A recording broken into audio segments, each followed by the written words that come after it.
जय हिंद दोस्तों। आज हमारी वीडियो सुप्रीम कोर्ट के एक वर्डिक्ट के बारे में रहेगी, जो कि conduct of two finger test के बारे में दिया गया है कि जो रेप केसेस होते हैं उसमें जो टू फिंगर टेस्ट होता है वो होना चाहिए नहीं होना चाहिए, इसके बारे में। तो वीडियो शुरू करने से पहले मैं आपसे एक बात कहना चाहूँगा कि हमारी आज की जो ये वीडियो है ये हर एक बंदे के लिए, चाहे वो लड़की हो, औरत हो, आदमी हो, भाई हो, कोई भी हो, आज की वीडियो सभी लोग देखें। तो शुरू करते हैं।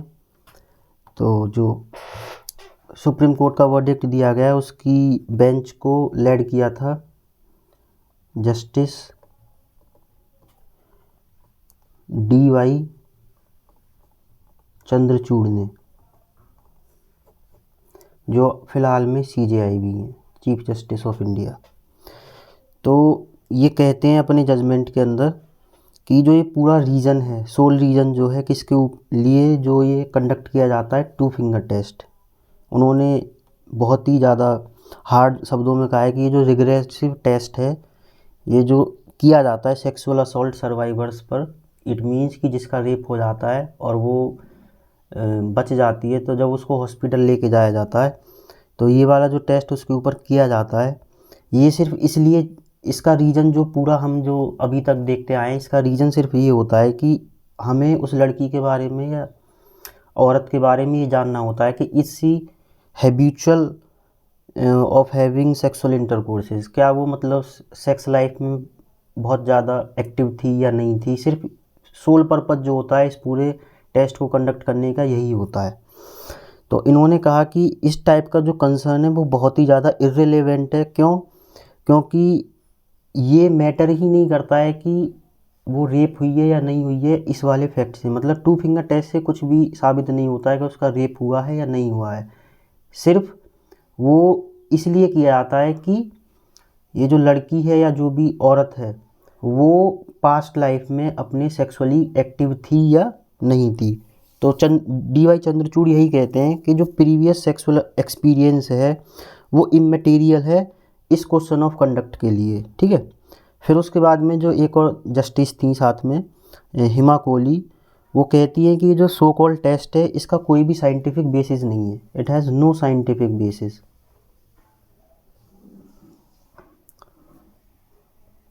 ठीक है। ना ही ये प्रूव करता है और ना ही ये डिसप्रूव करता है किसके एलिगेशंस को, रेप के एलिगेशंस को। ना तो हमें इससे ये पता चलता है कि रेप हुआ है, ना ही ये पता चलता है कि रेप नहीं हुआ है।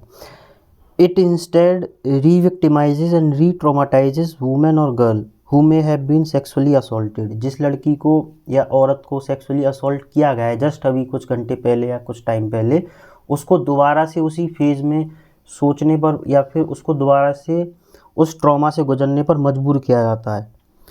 और ये जो उसकी डिग्निटी है उसको सबसे बड़ा एफरंट है ये, मतलब उसका सबसे बड़ा एक चीरहरण टाइप से ही है। अब ये टू फिंगर टेस्ट और प्री वेजाइनम टेस्ट ये जो है इसको कंडक्ट नहीं कर सकते हैं। इस वर्डिक्ट में कहा है कि any person who conduct two finger test in sexual assault cases shall be guilty of misconduct. अब कोई भी आदमी अगर प्राइवेट हॉस्पिटल हो या गवर्नमेंट हॉस्पिटल हो, कोई भी डॉक्टर अगर ये टू फिंगर टेस्ट आज के बाद, जब ये कोर्ट का केस हुआ है इसके बाद अब कभी भी करेगा तो उसको गिल्टी प्रूव किया जाएगा या गिल्टी डिक्लेयर कर दिया जाएगा मिसकंडक्ट के लिए, ठीक है। कोर्ट आगे कहता है कि क्रिमिनल लॉ ने इंट्रोड्यूस किया 2013 में, 2013 में, किसमें, एक एविडेंस एक्ट जो था हमारा इंडियन एविडेंस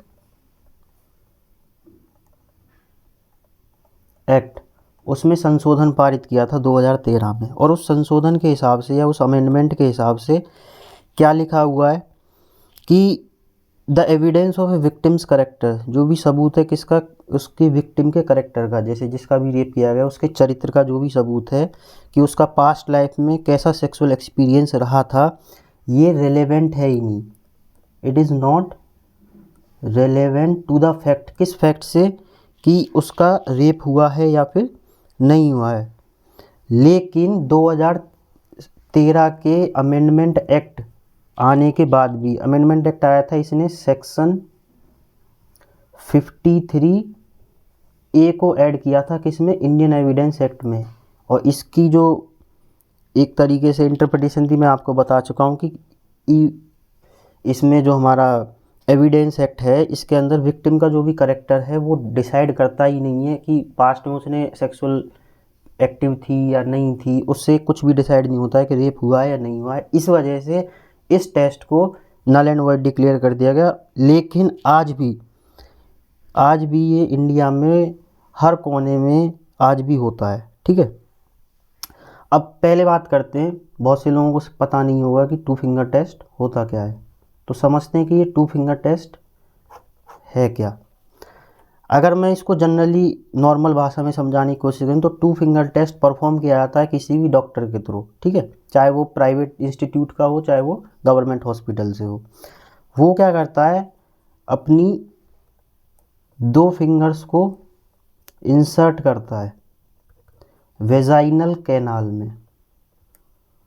जो भी औरत की और लड़की की जो वेजाइना होती है उसके अंदर 2 फिंगर्स को इंसर्ट करता है जो भी रेप सर्वाइवर होती है। किसको चेक करने के लिए, उसकी लेग्जिटी ऑफ मसल्स को चेक करने के लिए, या दूसरी भाषा में कहूँ उसके हाइमन को चेक करने के लिए। क्या उससे क्या पता चलेगा कि वो सेक्सुअली एक्टिव है या नहीं। अब इस टेस्ट के अंदर इंस्पेक्शन किया जाता है किसका, हाइमन का, ठीक है।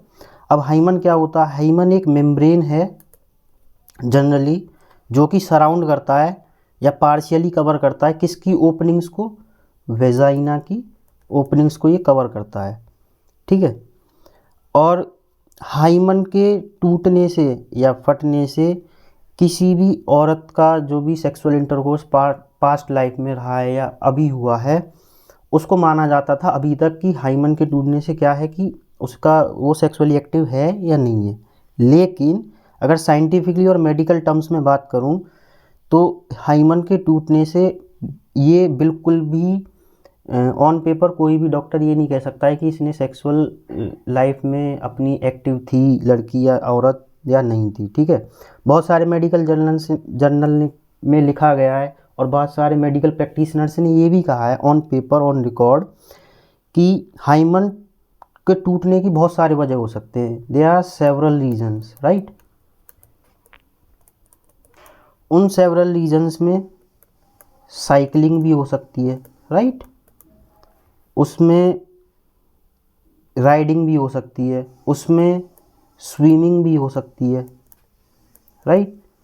उसमें हो सकता है कि गर्ल और वुमेन इज मैस्टरबेटिंग, राइट। तो इससे ये कहाँ साबित हो गया कि मतलब उसका रेप हुआ है या नहीं हुआ है। सपोज करो बेचारी कोई साइकिल चलाने वाली लड़की है, उसका रेप हो जाता है तो अब उसका टू फिंगर टेस्ट होगा। टू फिंगर टेस्ट होने के बाद साइकिलिंग की वजह से उसका हाइमन क्या हो जाता है, ब्रेक हो जाता है।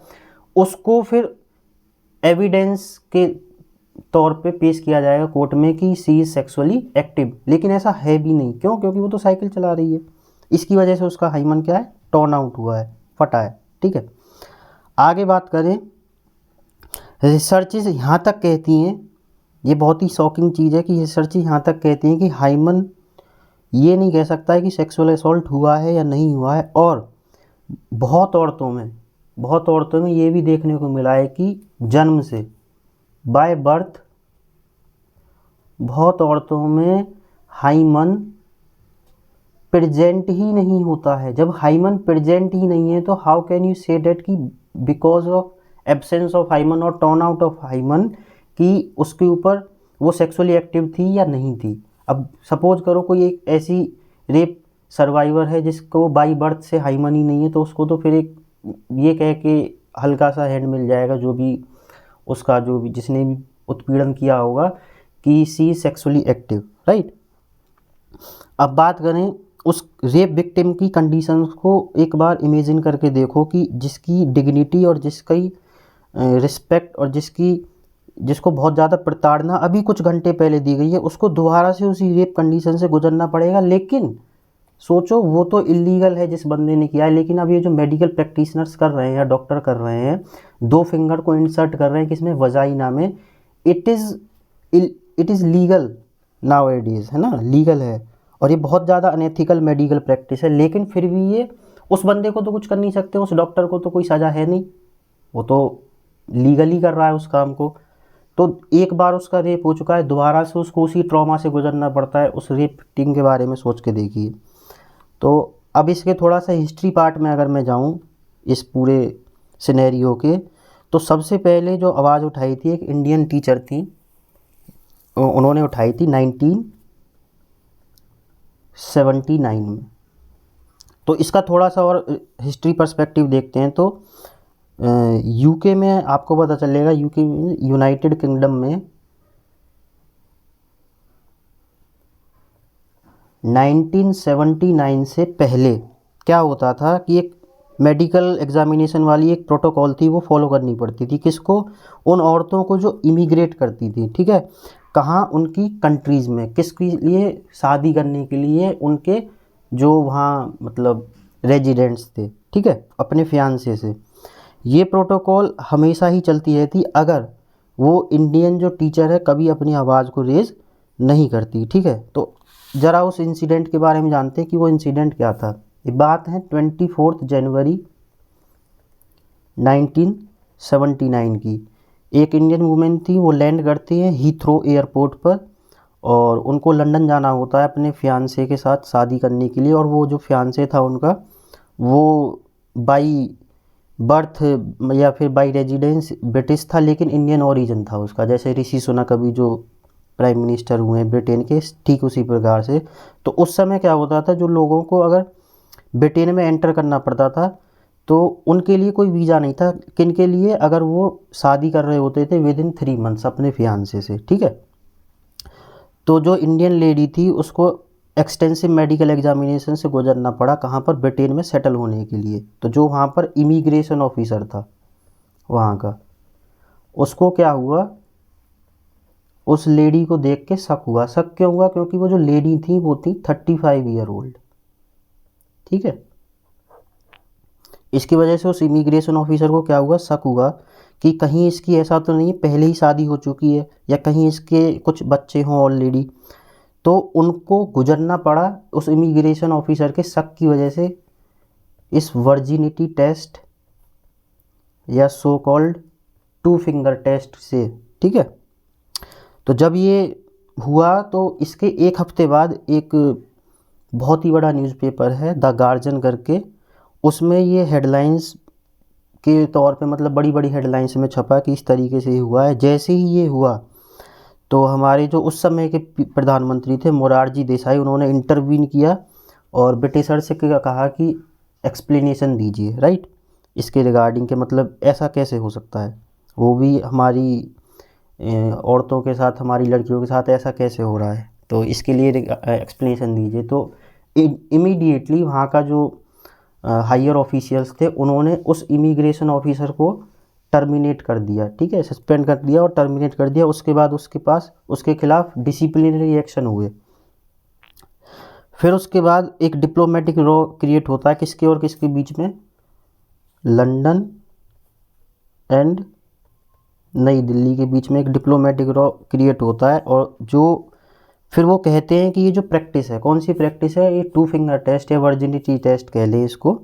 ये जो प्रैक्टिस है उन्होंने उस लंदन और न्यू दिल्ली वाली जो एक रॉ हुआ था या मीटिंग हुई थी, उसमें इन्होंने कहा था कि जो ये प्रैक्टिस है ये प्रिजुडाइस है जो कि हमें डार्क एजेस में ले जाती है, या ये बहुत ही अंधकार युग में लेके चली जाती है। एक ऐसा क्या कहें, पूर्वानुमान है, प्रिजुडाइसिस है, ठीक है। लेकिन आयरनी देखिए आप कि बात कब की है? 1979 की। मोरारजी देसाई ने ब्रिटिश गवर्नमेंट को अप्रोच किया, इंटरवीन किया, एजेंसीज से कहा कि मतलब ये कैसे हो सकता है कि हमारी औरतें या लड़कियों के साथ इस तरीके से चीज़ें हो रही हैं कि उनको वर्जिनिटी टेस्ट से गुजरना पड़ रहा है। लेकिन सोचिए आज भी, अब तक भी हमारे यहाँ पर 2 फिंगर टेस्ट कंडक्ट होता है उस सेक्सुअल असॉल्ट की केसेस में जहाँ पर रेप सर्वाइवर्स होती हैं, उनको 2-2 बार और 3-3 बार क्या होना पड़ता है, उसी ट्रॉमा से गुजरना पड़ता है। ये seriously it is such A mockery and seamless act. मतलब इससे बड़ा उपहास तो हो ही नहीं सकता है कि आप 1979 में कह रहे हो, ब्रिटिशर्स को कह रहे हो कि ये कीजिए ये कीजिए, और आज भी इस डेट तक टू फिंगर टेस्ट इंडिया में खुलेआम कंडक्ट हो रहे हैं, इवन गाइडलाइंस और एविडेंस एक्ट के सेक्शन 53A के आने के बावजूद भी। और इंडिया में अभी महाराष्ट्र गवर्नमेंट ने फ़िलहाल मई और जून के आसपास ही इसको एबॉलिश किया है, टू फिंगर टेस्ट प्रैक्टिस को कहीं भी किसी भी हॉस्पिटल में करने से। लेकिन ऑल ओवर इंडिया ये अभी एक दिन पहले का वर्डिक्ट है। इसके बाद जब सुप्रीम कोर्ट ने ऑर्डर किया है कि किसी भी पर्सन, अगर कोई भी पर्सन कंडक्ट करता है टू फिंगर टेस्ट को, उसको गिल्टी डिक्लेयर कर दिया जाएगा, गिल्टी प्रूव किया जाएगा मिसकंडक्ट के लिए। ठीक है, ये अब जाके हुआ है। Thank you for watching.